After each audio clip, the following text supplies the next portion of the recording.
Hindi madali ang sumunod kay Jesus.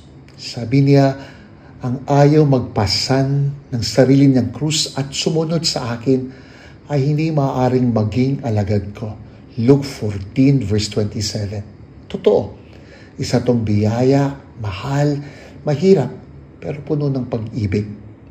Ngayong 2025, ang SVD, Society of the Divine Word, ay 150 years na. Nagsimula kay St. Arnold Jansen sa Style, Netherlands noong 1875. At ang pangarap niya ay simple pero malalim. Nawa ang puso ni Jesus manahan sa puso ng bawat isa. Buhay ang pangarap na ito sa 5,754 SVD missionary brothers and priests from 76 nationalities in 79 countries. Ayon kay Father Anselmo Rivero, SVD Superior General, hindi ito tungkol sa galing ng mga SVD. Ipinaalala niya na sa 150 years, it is God shaping them like clay in His hands.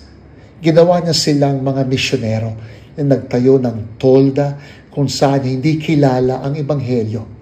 Nakisama sa mga tao at inuna ang mahihirap at sugatan. Samantala ngayon, may naiibang hamon.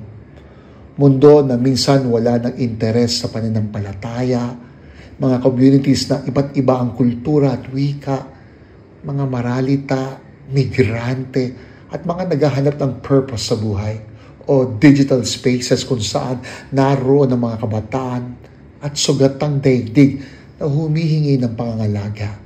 Dito, tinatawag ng Diyos ang bawat isa. Pero ito ay misyon na mula sa Diyos. Missio Dei. Misyon ng Diyos mismo. Bagamat ang bawat Kristiyano ay misyonero, kailangan pa rin ng bukasyon para sa mga religious missionaries na magsisilbing saksi sa kinabukasan na naghahangad pa rin na magkaranas ng habag, pagmamahal at presensya ng Diyos. Manalangin tayo.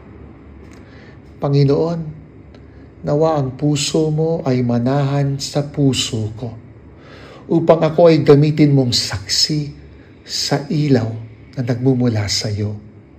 Amen. Pakishare ang ating CFJ.